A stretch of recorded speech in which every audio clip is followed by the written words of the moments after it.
Baik, terima kasih. Assalamualaikum warahmatullahi wabarakatuh. S- Salam sejahtera bagi kita. Selamat sore.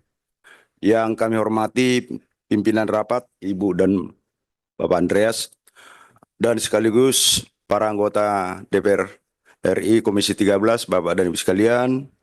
Dan yang kami hormati, mohon maaf ini senior kami nih, sama-sama polisi. Bapak Dirjen, Pak Dirjen Mas Hudi, dan juga selamat untuk Pak Tatan sebagai direktur pengamanan ini juga komandan saya. Banyak komandan saya sebenarnya di sini, ya. Dan seluruh para Kakanwil bagian timur, ya terima kasih atas paparan yang sudah disampaikan oleh Bapak Dirjen tadi. Kita sudah melihat memang mulai dari program kinerja termasuk juga pencapaian hasil dan juga mungkin soal eh, jumlah personil dan termasuk juga jumlah tahanan yang ada di seluruh Indonesia ini. Yang berkaitan tadi sudah banyak oleh dari rekan-rekan menyampaikan memang ini terus terang keluhan juga kepada Komisi 13 karena berbagai peristiwa yang terjadi secara beruntun.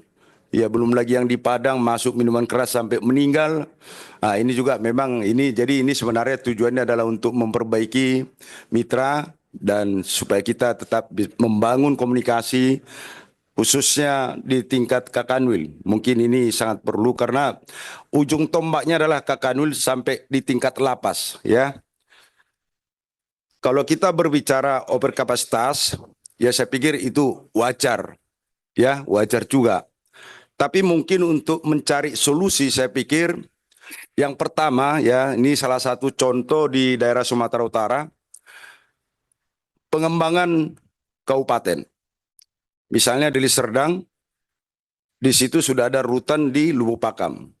Tapi Serdang Bedage itu sudah kabupaten dan ada Polres, tidak ada rutan, ada yang di tebing.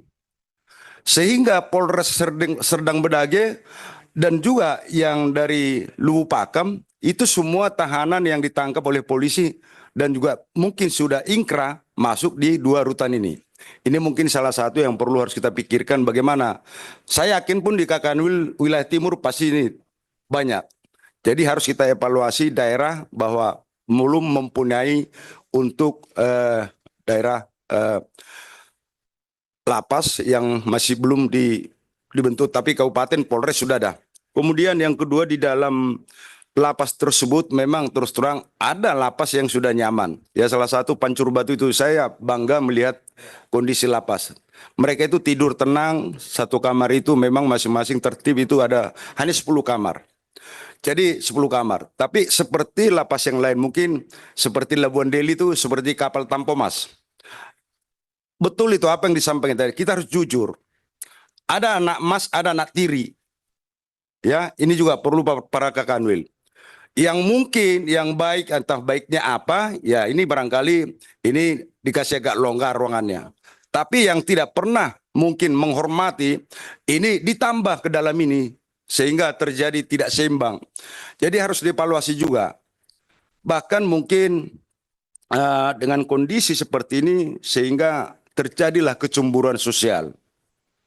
Ya, seperti handphone itu bisa kita lihat kondisi sekarang ini kan di dalam lapas itu kan sudah campur. Mungkin dengan antara tahanan korupsi pasti ya di lokasi itu juga. Tapi tidak jauh dari tempat-tempat orang-orang para pelaku yang pencuri biasa pencuri ayam. Ya mungkin mereka itu bebas dilihat pakai handphone. Ini ada ini Pak.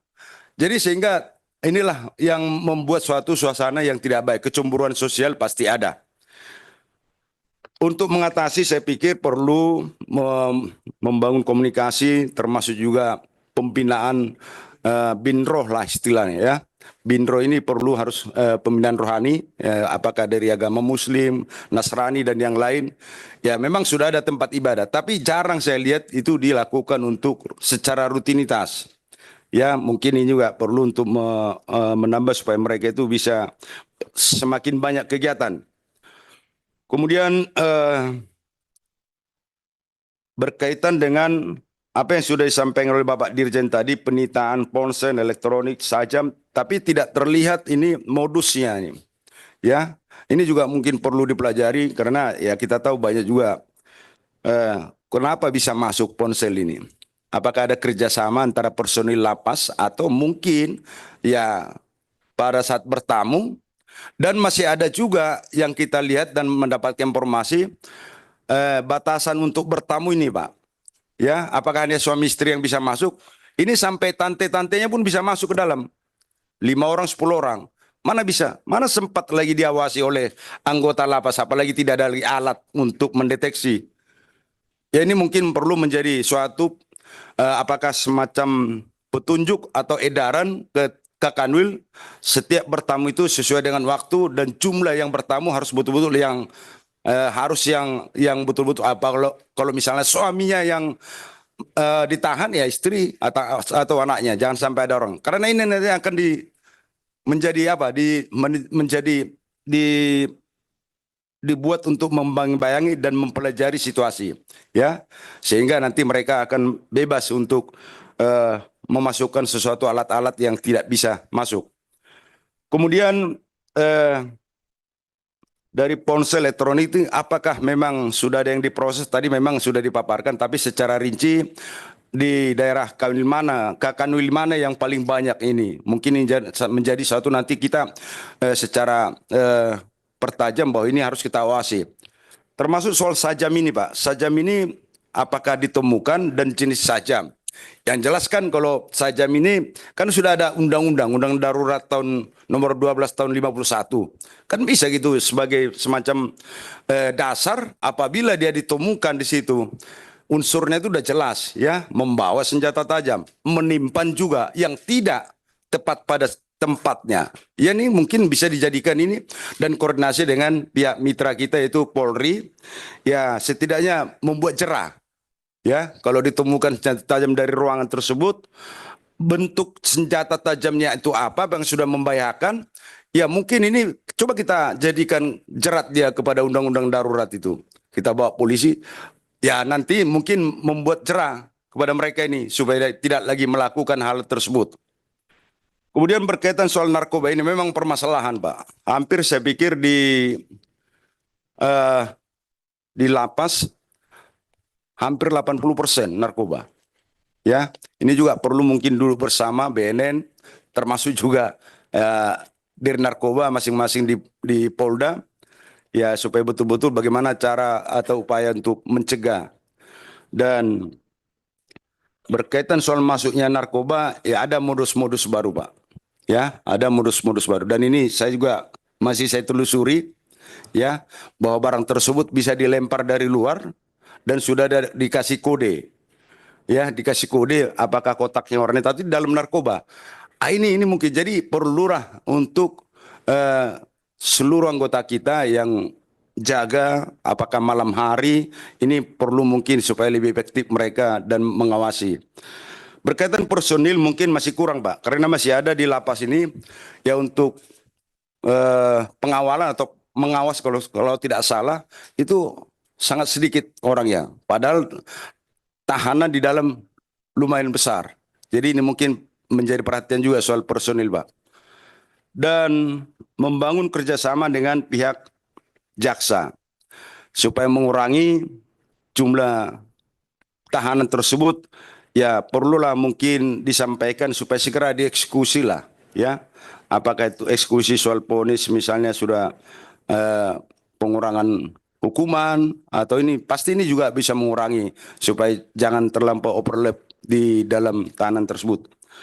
Kemudian soal perlengkapan, Pak, mungkin sebagai masukan aja bahwa klinik memang sudah ada, tapi tidak disekat karena ada penyakit menular. Jadi harus ada semacam isolasi lah, ya. Karena kemarin ada kita temukan rata-rata saya juga tidak tahu kok bisa penyakit TBC. Ya, ini harus disekat atau diisolasi supaya tidak sampai yang lain bisa terkena penyakit yang sama. Kemudian bagaimana membangkitkan semangat untuk para lapas ini sehingga mengurangi handphone masuk. Ya saya pikir ada 2 lapas saya kami lihat tentang tempat video call mereka. Ya, udah ada satu lapas itu sampai 40 unit Pak video call.